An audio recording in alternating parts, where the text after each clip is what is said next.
Un homme et une femme s'embrassent à côté d'une dame. Le garçon commence à prendre diverses choses précieuses dans le sac à main de la femme qu'il embrasse. Après avoir réussi à prendre tout l'argent de la femme qui est en fait muette, il dit à l'autre de s'en aller très furieux. La femme s'éloigne rapidement et essaie désespérément de fermer son sac à main. Et puis elle continue à marcher, dépasse une voiture et va derrière un arbre et prend son téléphone portable, compose un numéro et appelle désespérément. Bientôt, le garçon fait une déclaration à la femme qu'il vient de voler en disant qu'il l'aime beaucoup. Et soudain, son téléphone portable se met à sonner, et il dit qu'il va répondre. Il demande à la fille d'attendre et répond au téléphone. Lors de l'appel, c'était l'autre femme qui est en fait sa femme disant qu'elle n'aime pas quand il est avec une autre femme et il dit qu'ils ont besoin d'argent et elle demande comment ils vont entrer dans la maison et il dit qu'il a donné lui la clé, et elle dit qu'elle est très nerveuse. Il lui dit d'entrer tranquillement et de s'assurer que personne ne la voit et d'aller directement dans le tiroir de la cuisine et de récupérer tout l'argent. Alors elle accepte désespérément. À ce moment, l'autre femme s'approche et lui prend le téléphone portable des mains pour voir à qui il parlait.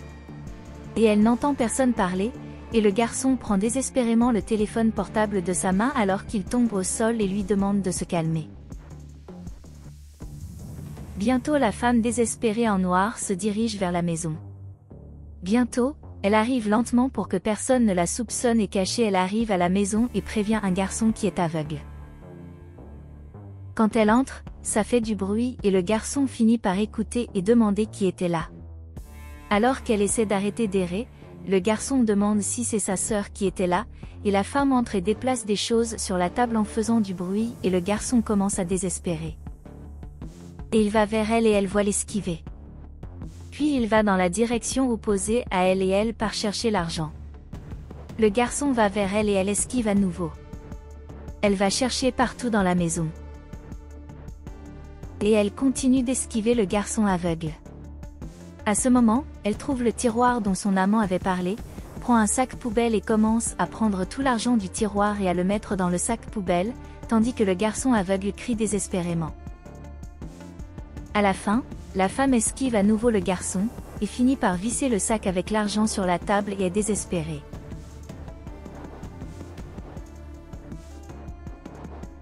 Et puis elle finit par laisser tomber le sac et le laisser dans la cuisine en désespoir de cause. Pendant ce temps, le garçon aveugle continue de regarder, et à ce moment la sœur muette et son petit ami apparaissent pour le calmer. La sœur muette essaie de calmer son frère aveugle, le frère n'arrête pas de dire qu'il y avait quelqu'un dans la maison et qu'ils ont été volés. Le petit ami fait semblant d'être surpris.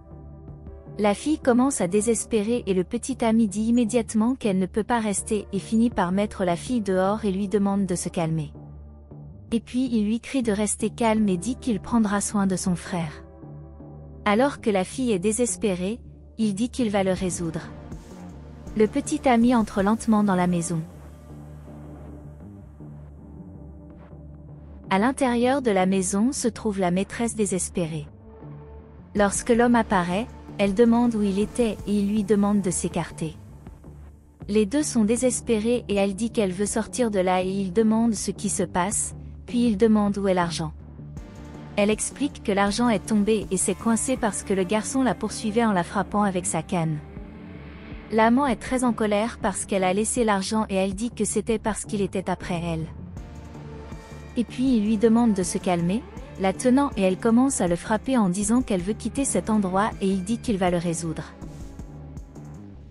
Il se lève et regarde désespérément autour de lui, quand soudain il baisse les yeux et remarque le sac avec l'argent.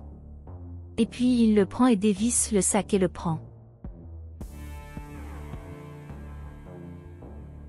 À ce moment, le garçon aveugle entend quelque chose et se prépare, il se prépare suffisamment pour frapper le garçon qui était en dessous, et quand il était sur le point de frapper l'autre, il se lève, en sursaut, et l'homme attrape le garçon aveugle qui tenait lui et l'emmène dans la chambre et verrouille la porte.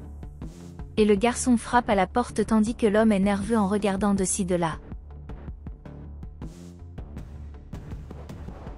Alors il appelle la femme et la femme d'une manière si directe essaie de se libérer, jusqu'à ce qu'il lui crie dessus et lui demande de faire attention. Il dit que la fille l'attend dehors, puis lui dit de courir par la fenêtre et de le retrouver dans la voiture, et lui dit de partir et elle s'enfuit. Il se tient la regardant d'un côté à l'autre et se dirige vers la porte à ouvrir pour que la fille puisse entrer. Quand il va l'ouvrir, il a une idée, il regarde en arrière et voit un morceau de bois sur la table, et ne réfléchit pas 2 fois avant de se frapper pour faire semblant que quelque chose s'est passé. Sortant dehors, il demande à la femme de se calmer et dit qu'il a été battu à l'intérieur. La femme est désespérée, puis il lui dit d'aller aider son frère et elle est désespérée. Et puis il se tient dehors, quand il arrête de faire semblant, il attrape une paire de lunettes et les met. Et il repart tout souriant. En partant, il trouve son amant en train de sauter par la fenêtre et il va l'aider. Il demande si l'argent est là et elle accepte et lui demande de se taire et de se calmer, puis les deux partent.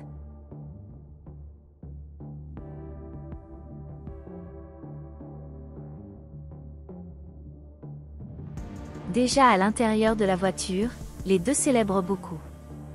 Et quand la femme va démarrer la voiture pour partir, un policier apparaît. Le flic dit qu'ils savent pourquoi il les arrête.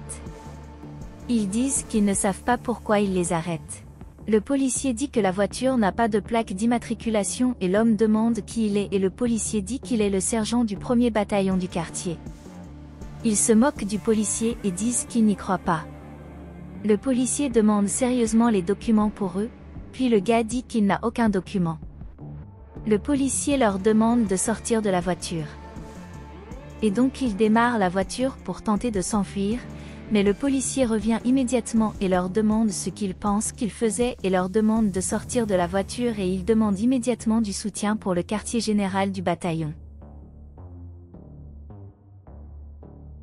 Précédemment dans la maison cambriolée, le garçon aveugle contacte la police et leur demande de se présenter au plus vite. Le préposé confirme puis il raccroche le téléphone. Une fois sortis de la voiture, les deux se plaignent à la police que le soleil est trop chaud.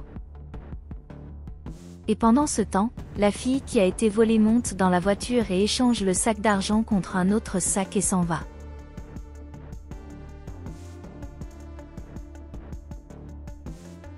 Et ils s'excusent auprès du flic parce qu'ils viennent de quitter une fête et s'excusent auprès du flic.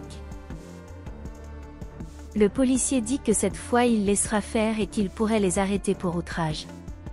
Et ils sont d'accord avec lui.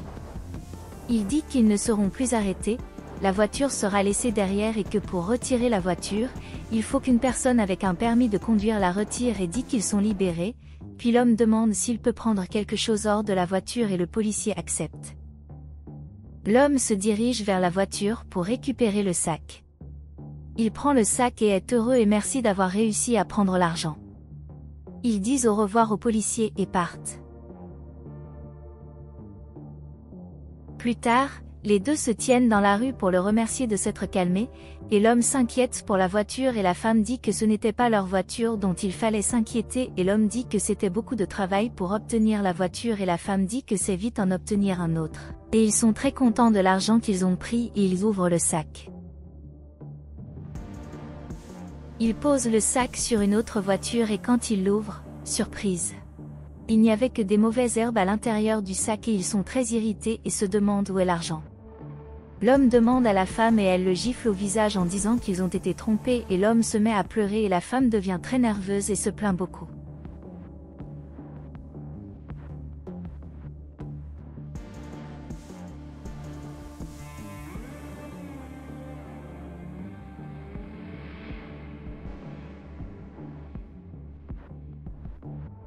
Un peu plus tard.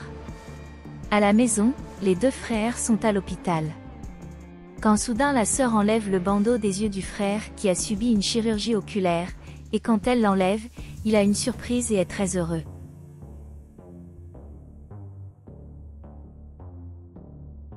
Et puis il embrasse sa sœur très joyeusement. Et puis le frère demande si elle va bien et elle baisse la tête en disant oui.